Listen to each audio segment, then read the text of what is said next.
समे कामाय वै कामेश्वरो वै श्रवणो दधातु कुबेराय वै श्रवणोया।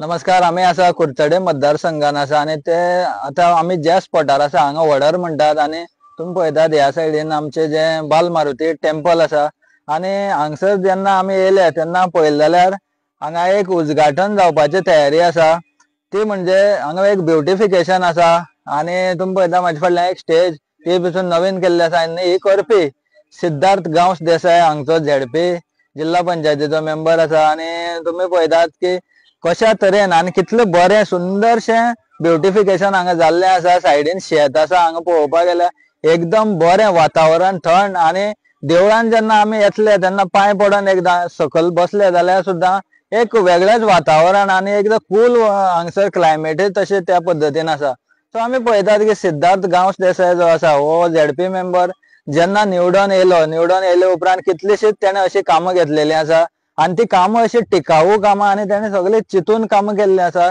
जेणे करून कसलेच तेगे जे काम केल्ले हे वेस्ट वयचे ना।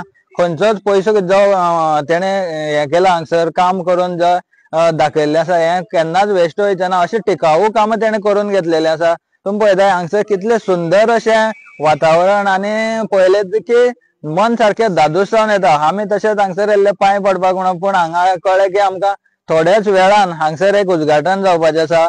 निलेश काब्राल हांगसरलो चीफ गेस्ट आसा, तशेंच सिद्धार्थ गांवस देसाय येतलो।